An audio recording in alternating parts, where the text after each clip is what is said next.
honestly, I feel like when you pick amazing actors, then it really is about protecting them. Right. Like I feel when you have the people and the teams that I've been lucky enough to work with, I'm just sort of like in awe of what they're capable of. And it's a question of like me being as a director and you as a director, like we know that like you know when you have it, you sort of see it and you know when you have it. That's more directing than it is shaping exactly everything that they do.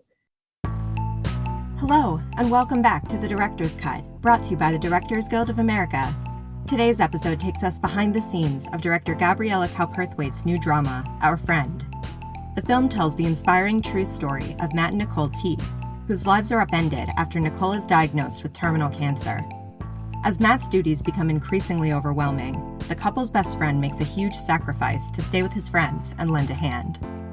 In addition to Our Friend, Ms. Cowperthwaite's other directorial credits include the feature film Megan Levy and the documentaries City Lacks, an urban lacrosse story, and Blackfish. Ms. Cowperthwaite spoke with fellow director Maryam Keshavarz about filming Our Friend in front of a virtual audience. Listen on for their spoiler-filled conversation. So nice to speak with you, Gabriela. My name is Maryam Keshavarz. I'm a writer-director. I'm here speaking with Gabriela, the incredible director of Our Friend. And I had the pleasure of seeing this film last night, and I think my eyes are still swollen. It's such a beautiful tapestry of friendship, grief, and I don't know, there's so many layers to this film. I'm still unpacking it. And I was just really curious. I think we would mention this before we got on. We were talking about, I've never directed horror, and I imagine directing a horror film is probably not as scary as the finished film. How is it to do like this? It's so emotional. Is it emotional, as the scene seemed every day, or are you more detached from it when you're actually making the project? That is a great question. I think I don't have a whole lot of distance when the scene finally kicks in. I mean, I think you know this world, with your beautiful film Circumstance. And I mean, you just sort of, I'm sure have experienced this side of it. And that is that like, it's such a machine making a film. And so you're sort of like putting all the pieces together, and your brain, I mean, it's almost like your left brain is gearing up to get all the pieces right. And then suddenly you kind of, maybe it's your right brain that kicks in, or just sort of your heart and the reason why you connected with the story in the first place kicks in when you're just kind of in the center of the film, and you're in the center of the scene. And so like the moment that part happens and you see those little sort of magical nuances, that part I'm very emotionally attached to. And that part I don't have a lot of like stoic distance from, and then, as soon as it wraps, that moment, that scene kind of cuts, then something else kicks in. You're just like, okay, I need this and this, and you kind of get back into sort of like more of a work mode in some way. But yeah, it's like there is the core of the scene. Once I'm in that place, it's really emotional. I'm feeling everything that they're feeling. I'm feeling the script. I'm feeling the real story behind it. And then you kind of like pop back out and you're just like, okay, lights, camera. Like almost, you must have been a therapist for the actors. I mean, it seems so, particularly the kids, I was very taken by their performances. They were so present, and there's such small nuances in how they go from being childlike and kind of being an adult, and their grief and joy. And how did you manage that? How did you manage those moments? Because it's so complicated. I found that I know, of course, there's a lot of fantastic actors, and Jason is really great in the film, but I really found that the kids, I was moved by just the incredible nuance in their performance. How did you get that out of them? Yeah, I think, honestly, I think I always love this question, and I love it, that the idea that like we as directors like have so much to do with drawing that out. I mean, a lot of it's getting out of their way, but honestly, I feel like when you pick amazing actors, then it really is about protecting them kind of, in those moments, and making sure that they have exactly what they need to be able to channel that stuff. And so rather than sort of like puppet mastering or sort of driving it in any sort of way. Like, I feel it's just sort of like really kind of listening, I guess, like watching exactly what they're doing, and watching guys, I guess, enabling, performances rather than like driving performances or directing performances. Right. Like, I feel when you have the people and the teams that I've been lucky enough to work with, I'm just sort of like in awe of what they're capable of. And it's a question of like me being as a director and you as a director, like we know that like you know when you have it, you sort of see it and you know when you have it. That's more directing than it is shaping exactly everything that they do. Right. Don't you find that's more with more seasoned actors with I imagine, are these children very trained, and how did you choose these particular actors? I mean, it must have been a sort of a different process, right? Even the audition process is a little bit different. Yeah, no, you're right. I mean, you're right. Like, yes. So they happen to be very like seasoned child actors. So oh, really? Okay. And they have done stuff, but it's interesting. They've done stuff in like different spaces, kind of like in a, procedural TV space or something where it's sort of like hitting your mark and finding your light, and and you could see that they're technically they're perfect. And so my job with them specifically was to just strip all that away. Mm-hmm. And sort of like, like, don't worry about anywhere. Don't worry about where you're standing. Don't worry, and just like letting them be. And it was weird. It was sort of like unpacking everything that they had done, and learned. Talk this about other directors. We almost say like, is it better to cast kids that have very little experience, just so you don't, right. So much of your work often with children is to strip away some of those layers of what they've learned. That's right. That's right. And I think it was a lot of it was just sort of, I mean, the technical stuff helps so much, right? The sort of like understanding a scene, understanding what to do, staying focused, all that stuff is just such a gift to have kids who have been through that. And so, yeah, like then when the moment comes, it's the idea of like, okay, now guess what? You're not going to act. You're not going to act, like, and that's the interesting obviously you had that conversation with adult actors, and some of them are like, wait, what? Some of them are like, oh, thank gosh, I'm so glad this is this kind of set and this kind of movie. And with kids, it is a little deer in the headlights. Like, wait, what? You don't care about my training? I'm like, no, I don't. It's, but both of them fell into that. And it was a matter of just like feeling out how they fell into it, like how that one particular person needed to hear certain things. Like some people just needed to hit the mark. Like, just tell me where to be. And once I'm there, I can be as natural as I can, but I can't just roam about the room. I don't know how to do that. Right. So, yeah. There was such an intimacy between those actors. Was there a lot of rehearsal time? Did you like lock them in a house and say? No. We had a day, and I wanted them to all. Really? Is that true? Only just a day? We had a day. I know. Wow. That's incredible. That's right. That's what we're looking at with these size budgets and stuff. It was like one day in the house, like the house in question. So I wanted them to feel the room and like, where would you sit and all that stuff, and each have a bond. I wanted the girls to be with Jason, and that was just funny, just because like Casey has kids, so he's really gets the whole thing. Dakota's just sort of a natural mother. Jason is this big goofball, like he's so sweet and so smart and such an empathic person.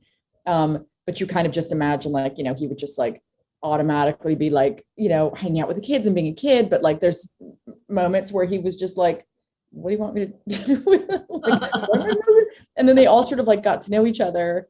And I think they all went to ice cream down the street or something. Mm-hmm. So there was a little bit of comfort before, but no, I mean, I feel like I have these pros who just knew. Do they know each other, the actors, the leads? Dakota and Jason had worked together before. They were very familiar with each other's work, very sort of in awe of each other's work, but only Jason and Dakota had ever worked together in like comedy, in like bigger comedy. So like you see in their scenes, their chemistry kind of pops because they know what each other's. I guess it's that fine line between comedy and tragedy. There's a lot of comedic moments like in the sections when in the earlier on sections of the film. Yeah. Yeah. And stuff. I thought it was fun. We needed that. Yeah. Bro bonding. We needed a little bro bond. Yeah. We just like a little lightness to just sort of. I'll beat you up, but since I didn't beat you up, let's become friends. Yeah, exactly. So I'll come around. We'll be friends eventually. I'm a huge fan of Joe Anderson, who shot your film. He's wonderful. It's such an incredible balance. Your film is both incredibly intimate, and there's these beautiful scenes that mostly take place in a single shot. And even the opening shot, you don't really get to see Dakota. It's, squarely on Casey. Can you talk a little bit about that collaboration, how you balance intimacy and then these beautiful aerial shots and bigger shots? So the aerials I kind of wanted to do once I saw the location, and I sort of wanted to open in a very specific way where you're with 3 kids in the beginning at a beach, and the metaphor is there if you choose to care or whatever, and it's really just your there's micro organisms that are coming from the earth, and you're sort of they've got nets and they're pulling up stuff, and the idea that you start so little, and then there's these kids, and then you grow and you get bigger and more insight until we're gone. To me, it was a very specific opening that I had always wanted to do. And then the slow pullback, on Casey, that was Joe. And it's one of my favorite collaborations, I think, ever. It was just drinking what you're pouring, you know what I mean? The moment we would just sort of whisper on set, what we wanted to do. And I would just sort of say that a tiny snippet of a sentence. And he'd be like, yeah. Almost like he was thinking the same thing. But also it wasn't Christine that I watched of his. It wasn't Old Man and a Gun that I watched of his. It was both. It was the idea that he could do one and then do the other, and that he could just understand that stylistically you just can ask for something and want to do something in a film, and he can just bring that sort of stylistic, artistry and his creativity to it without it being a shtick, you know what I mean? Without it being oh, this is what Joe does. This is the type of film that Joe does, So curious, it's withholding that information earlier. Yeah. Opening, it's just, it makes you so invested in the frame and so invested in a different way. We're so used to seeing images unfold in a certain way, and this doesn't allow you to go that direction. Yeah. It's forcing you to look. It's forcing you to look where the director wants you to look. It's forcing you to stay with him. Right. You're kind of, you're not roaming around, for sure. And I think, honestly, if you're blessed to have an actor who can command that and who could do a long take, use it, you know what I mean? It was just we got the guy who knows exactly how to just be, and I think because of that sort of informed that choice. There's just not a lot that you need to cut away from when you're working with some of these people, and Casey in particular. So that kind of, guided those choices. And that thematic, the 3 kids at the beginning, and then there are 3 adults at the end at the beach, one dying. Did you already, so was that all planned out? I was familiar with the article. So was the non-linear aspect of the film always conceived in that way, or is that something that came about through editing? No, it was in the script that way. And I think Brad Inglesby, who had written it, I think he had actually played with the chronological sort of, just a very chronological narrative. And it was really difficult, to get through this film. And a lot of it has to do with because it's coming. Right. But also there's something just so strange. And I sort of discovered this while we were jumping around in time making the film. I was like, gosh, when you think about your life or your days, it's not sort of one day falls after another. And this day, the meaning of this day has so much to do with what happened yesterday and what will happen tomorrow. It's not at all like that. Sometimes you just are where you are. You're not thinking of tomorrow. You're living in a world of memory, from something 10 years ago, And it's so nice the way the joy comes in, at even these heavy moments, you're able to go back and you're okay, there's a whole history. Yeah, exactly. Experience of joy. It doesn't feel as heavy somehow because if you get to experience their life. And you have little discoveries of why these people meant so much to Dane and why he would give it, but it's sort of little mysteries that get kind of discovered along the way. just so that we're not sort of like marching into the vortex of death, Right. the darkness. It's just sort of like, we know, we get it. We know that happens and life happens that way. But it was, I just, I enjoyed reading the script when I was surprised. And you were surprised, even the affair, for instance, you're like, oh, you assume we made all these assumptions, right? And it's like, it's not what we think, which I think that was a great twist. And it didn't the carte blanche. It's like, oh, okay, we're all human, we all make mistakes. Right. And that we're sort of like, exactly. I mean, that was another side of it that was like, I think just kind of like weirdly human and refreshing. And so like there's something about humanizing Nicole in that way, which the article actually didn't spend a whole lot of time thinking about what Nicole thought about her own death, and how Nicole felt about her own life. And so that was a big departure, from that to the script. And then I wrote a couple scenes just sort of for Nicole, just being a mother, as you would understand, like what it would be like for us to. I know those letters. I was like, oh my God, I better start writing some letters just in case. You never know. No, exactly. Well, and then of course that was in the script, and that was Nicole. I actually really did see those letters. Wow. I was like, I can't even touch these. These are just like gold, but the real Matt Teague, said, here's some of them. And I was just like, I can't even, but the idea of like telling your little girls that, I have two boys, they're 14. And I always think like I would tell them like, okay, well, but I'm here, but if you can't see me, I'm still here. Right. Like, particularly with the work that we do. I know we're gone for 4 months, but seriously, I'm still here. Right. That's right. Exactly. Like I'm always with you, and like, close your eyes. I'm there. Right. Like I close my eyes, you're here. So that feeling of love and connection being kind of eternal, and, this just being our weird physical bodies that we're in for now. And that kind of stuff was the stuff I would say. So like, I was like, can I do this little scene here with Nicole? And Brad was like, have at it, and it was just so, but that was, whatever, little snippets of that were things that I thought could kind of inform Nicole's character a tiny bit more. Everything else was just Brad, working on this thing, meeting with Matt every day for like better part of a year. I really just understand him, understand Nicole, understand Dane. It seemed like such an incredible research and collaboration between Matt and Brad. So was Matt on set, or was he? Was Brad and Matt both on set while you were shooting? Brad came for a couple of weeks, but Matt, he was on it. Brad was on another movie as well, but he came for a couple of weeks, and Matt was there a lot. We filmed in Fairhope, which is Matt's hometown, And it was like, and I love Matt, the reason I got the film is because of, partly because of Matt, and I consider him a friend, but I would tell the producers would tell Matt, like, I don't want you coming to set.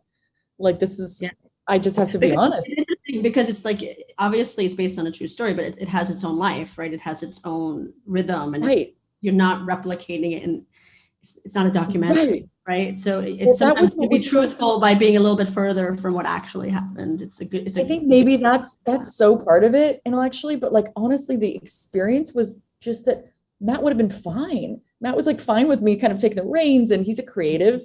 He understands we kind of, do our own thing. But I think a lot of it was just him being there.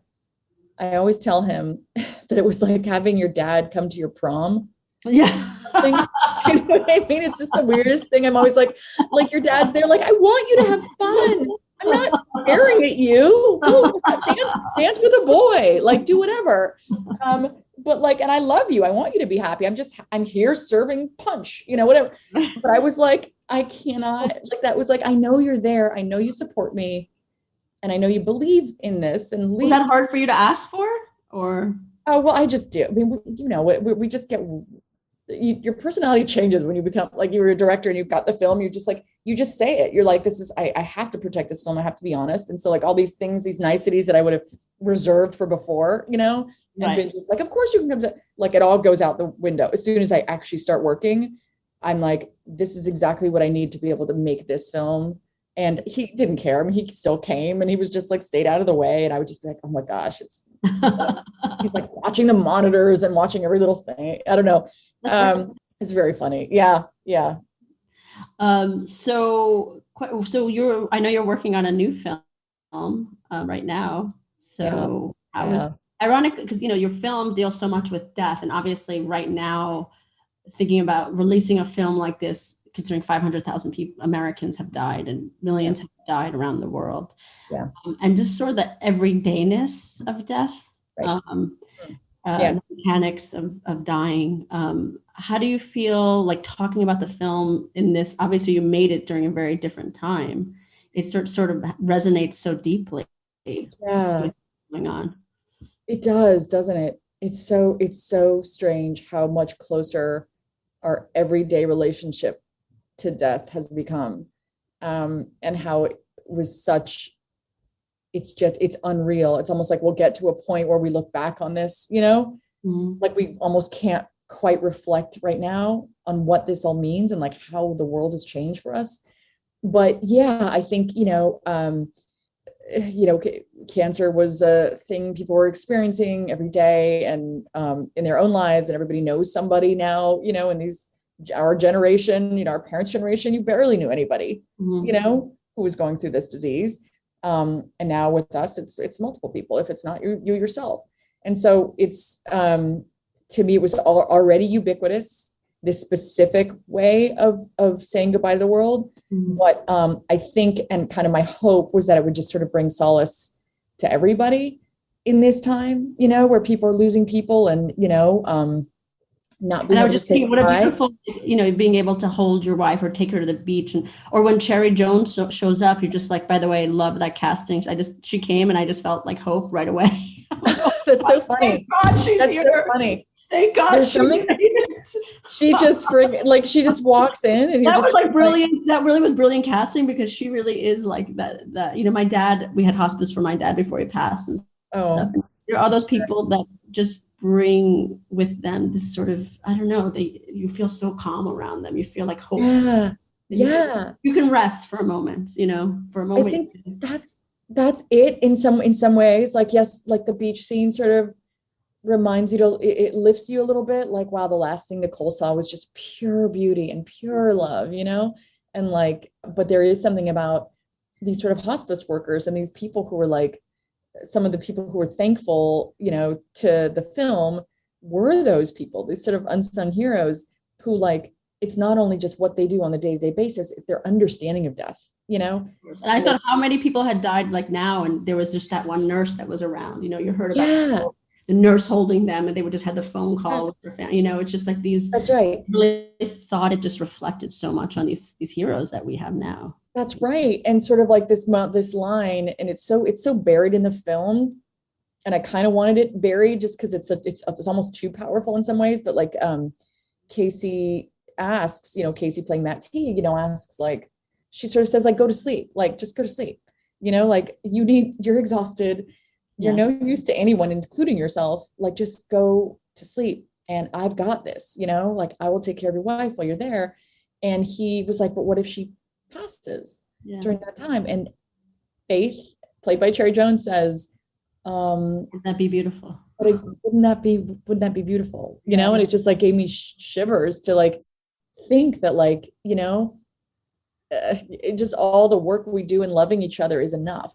Right. And also just different cultures we also have different, philosophies around death.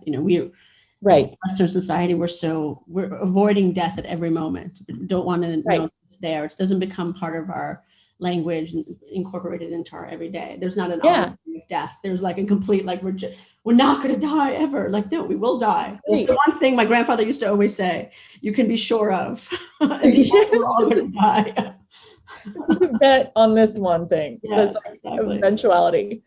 That's right. No, we don't deal, as a culture, we don't deal with it, and deal with it poorly. That's why Matt was, I read that's why Matt was so interested in, writing an article like this originally, that he was frustrated by sort of the sanitization of death and not really like how we don't as a culture truly deal with it. Yeah, absolutely. Yeah. And that, was, I think he wanted to also like shed light on the fact that it was really, really, really hard for him. Like it was just sort of like, she's the patient in question. And so like, your empathy is like, I wish she weren't dying and I wish she was okay. And her girls had more of their mom and all that. And yet Matt was sort of like, I'm suffering, I'm suffering. And not everyone around them can deal with it. There's those great scenes with the friends who just, they can't be there, come there for a second. And yeah, it's too much to deal with. It's so overwhelming. You have a sense that they're like down the street, but they just can't get themselves to come in the door. Right. It reminds you of your own mortality. You've got your own kids. You're just like, oh my gosh, that is just a really incredibly dark place right now. That house with this woman who's doing, and it's like so tragic. You just think to yourself, like, I will never be that person. You know what I mean? You're just like, I will always, continue to bring the food and continue to see that person. Cause like, it's, you don't accept that as something else. Even like when my grandmother was dying, you just don't want to see this other version of this person you loved. So it's that's right. And remind you of your mortality. Right. And that's exactly. It's just, it gets, you start marching closer to it and it gets harder and harder. Yeah. What made Dane special. So did you have to go to therapy after all this? Or? I know. It's so intense. I was like, I was crying so much. I was like, oh my God. Right. Like, I think you process, I think you literally, filmmaking, you do like process so many emotions. Like, I think we forget that we process so much in our own lives. And there's scenes that I would, there was the scene where Matt tells the girls, about what's going to happen to Nicole. And the next day I'm calling my kids like a little too much, you know what I mean? Like that week, just sort of like a little too clingy. So then what did you do? And then, okay, so we're going to talk in 5 minutes, right? Like it was just a little. And so it's like, we are having our own little emotional revolutions, I think, while we're making a film as well. So I don't know. Yeah. Therapy. I don't know. Maybe edit is therapy or something. Exactly. Yeah. So it's interesting. You're doing something like we were talking earlier that you're working on something very different. I was saying how I've done very, sensual films and very political and like tearjerkers. And now I'm doing a comedy just because emotionally I wanted to do something different. It's right. I want to shake it. So you have to. What are you working on and how did that come about? Yes, no, I so agree. You have to sort of shift everything. I'm working on it's a sort of space station thriller. And it's just, thriller, not quite into the horror category, but like, actiony and like, it's just all these things and like tools that I haven't ever had a chance to use. And I didn't really even know how to do. And it's been kind of a gift. I mean, it is a very character-driven thriller. So I think that's why I was, brought to this and why I got the opportunity. But, I am this sort of popcorn chomping moviegoer, aside from like loving like foreign films and dramas and serious indies and all this stuff. Like I love broad comedy, like I love horror, like all these things. It was just like maybe telling myself like I really actually have always wanted to do something like this, or have always wanted to have somebody's trust, and see if I could do it a little differently or something. So it's been a blast. It's been hard shooting during COVID. We're on a soundstage, and we've got masks. I'm sure you have some very cool photos of like the helmets and the masks. Right? Yeah. So I think that's a great set of photos where it's like, I think those are my eyes. Yeah, exactly. No, right. Like, yeah. No, that's my ID. I'm not sure who that is. Oh my gosh. The EPK, like the press kit is just gonna like, I don't know what they're gonna have to like work with. Exactly. It's dark, cold, soundstage.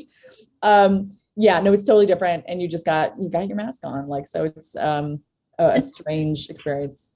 How do you approach that? Because like you've done Blackfish, you've done Megan Levy, you've done this story. So those are three more fact-based films that you obviously went beyond the facts to create these beautiful tapestries. Did you do any kind of research on real people that would be like in a space station? Did you try to ground it for yourself in some real being? Was that part of your process, or did you? No, right. No, I would say not in terms of specific characters. I did read like Scott Kelly's book Endurance, who is the Senator Mark Kelly's brother. They're twins. They're both astronauts, and so I read that, like just devoured it. And I just didn't know anything about the space station. Like the questions that I would have asked would have been so embarrassing that I would not even tell you like right now what they were, about, like just like how little I knew about what goes on there and like why it's there and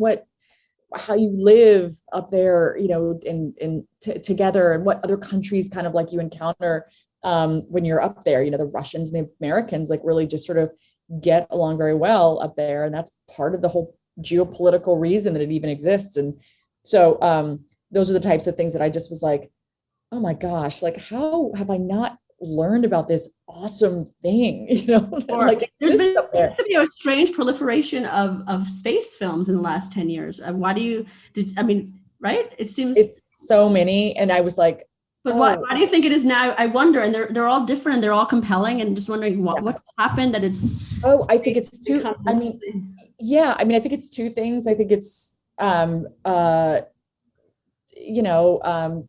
impacting our Earth in such a negative way environmentally, that I think we hear that and we feel that and we know about just methane and, you know, carbons and like what we've been doing. I think there's a bit of that in the back on this side. You know, the other side is the promise of this Mars exploration, right? You know, so like those two sort of coming together of like, okay, it gets really bad here, you know, like there's this other thing. And so much of the space station really does have to do with like, how can we exist in zero gravity in order to be able to travel to a place like that for long enough? Like that's the tests that they do on people. I mean, they come back and they want to know, the twins, Mark and Scott Kelly, identical twins, you know, like they really want to do studies on these bodies and what happens to them up there. So like, it just will inform space travel. So yeah, there's been a proliferation of a lot of them. This one is a bit more drama character-ish, not as coolly sci-fi stuff. Did you see Claire Denis? Did you research Claire Denis? Did you see High Life? Oh yeah, no, she's a freaking master. I saw that. I loved that. I loved really, which is so outside the box for her too, right? You think what's that? It was also so outside the box for Claire Denis. It's very interesting. Right. Like, no, like that's so cool. So grounded. Like the ultimate tour is doing. Right. Like, what are we doing? Yeah. Like we're playing in that field all of a sudden. It's so cool. Ad Astra is really beautiful. Moon is amazing. Like, yeah, there's just some stuff up there that and just really like The Martian is so very real and lovely and character driven as well. And there's things, there's like old horror movies, you know, that you just think about, sort of like 6 people caught together, you know, these people, there's all these things that kind of inform my excitement about it. I was just like, oh God, you know, give me a chance. Yeah, it sounds so much fun. Like it's impressive to be able to move. I mean, how do you feel? Like I know from a lot of friends who are directors, they often get pigeonholed, like particularly if I know you didn't write this material often because they don't write.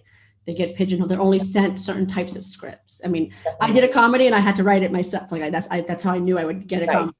But how was it to navigate that? I'm impressed by it myself. Yeah, able to. Definitely. I felt like after Blackfish, in terms of the feature world, there's no mistaking. That's why I got Megan Levy. You know what I mean? It's a K9 unit in Iraq. I had also done these, you know, Iraq war documentaries that were sort of like small squad things that I did years before for like a network TV. So there was sort of like, that was this perfect, you know, combination of those two things. But I was sent probably every animal script you could ever imagine. It's funny, it's like they send you the script that's almost exactly the movie you made. Exactly. Tiny twist. That's right. And you just, I mean, like, look, I'm just so grateful I'm getting stuff. Like there's times where I'm like, how people are sending me stuff to make. This is amazing. I would have never imagined that, you know, like 10, 15 years ago, whatever, that like, I would just have an opportunity to do a thing, you know, do the thing I love, but it's been written by somebody else who did, in my mind, really the heavy lifting. Cause I actually think the writing is 100% the heavy lifting. So it's super grateful for it, but I do like love seeing things that aren't meant for me. Like there's a couple times where your agent will accidentally send you something, be like, oh, I forget, but it's a similar name, and I'll be like, what? This is awesome. This crazy film. And she's like, oh no, that wasn't meant for you, you know? And So so how do you pitch? How do you prepare to get, I'm sure there's hesitation when you're going in for something so different. yeah, I mean, I guess there is, but I guess there's a reason.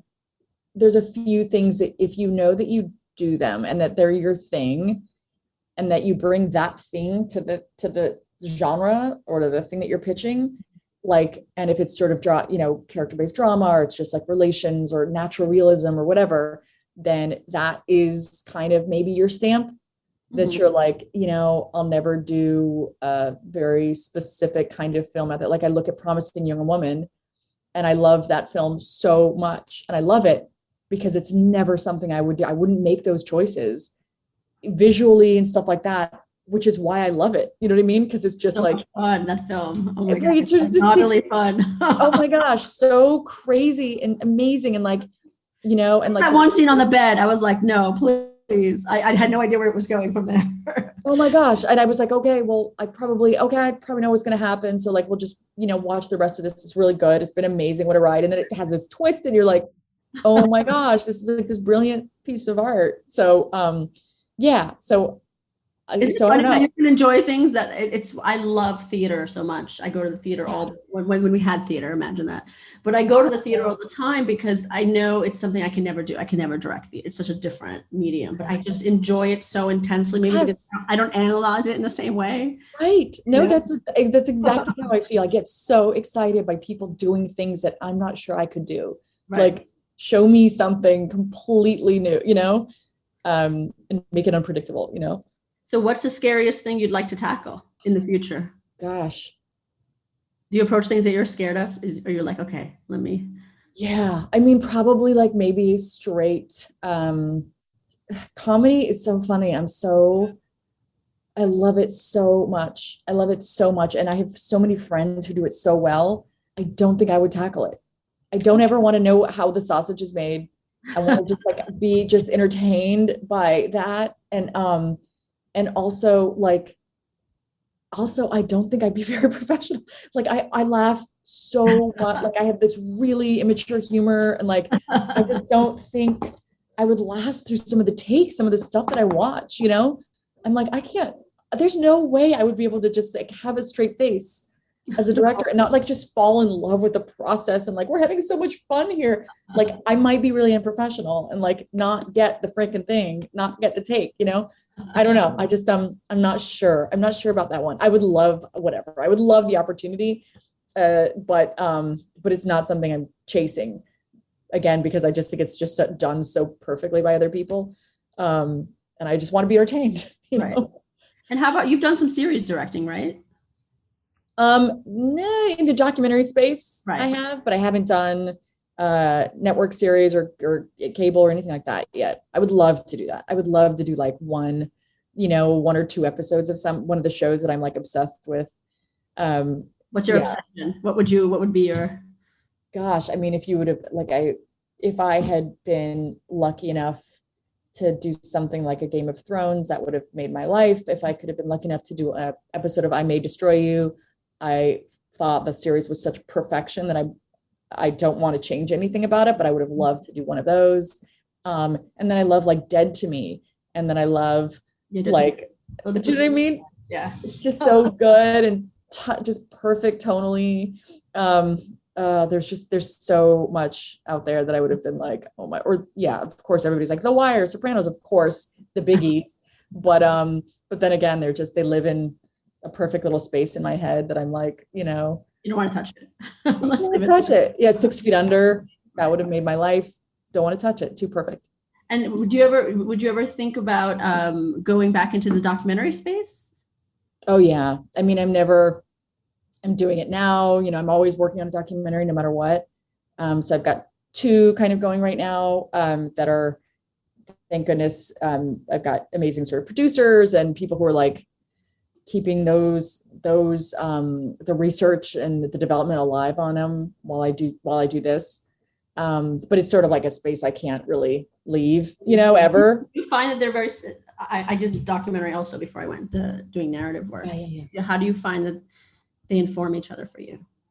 I think that the documentaries are, I mean, when I started features, I had bigger toys to play with. I had, there was like an adrenaline that comes with it. You know, it's shiny and fancy and bigger, and people laugh super hard at your jokes, which I was like, whoa, you know, like, you know what I mean? There's so strange, like, you know, there's an instant hierarchy and it's very clear, Right. Which was so strange because in documentary, you're just sort of all, I'm carrying camera bags, you know? It's such a different space. When you go to a documentary film festival, it's such a different experience, right? I mean, Yes.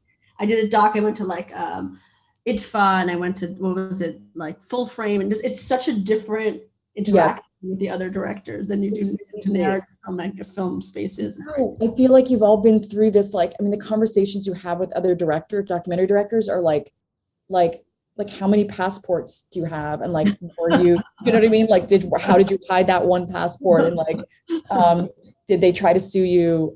What did you know, like, did you have security guards during that? Like, there's so many intense real world things because you're really doing a real thing in that way. And then so when I went into the feature world, it was just like the highs were so high and it was just like this magic, you know, like really magical.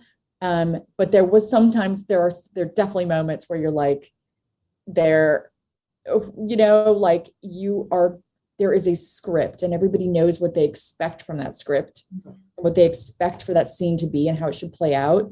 So there's something about that sometimes as much magic as you feel like you're creating, there are moments where it's like, it's predetermined kind of. Whereas in documentary, it's just sort of like, it's more surprising. Gosh, I can't believe that happened today. You know what I mean? Yeah. Yeah. Probably coming from the documentary space, you're like, well, I can handle anything because you literally have to handle so much on the fly. And you understand like what an editor does because you've edited. You understand what a shooter does because you've shot. Like you really have done every part.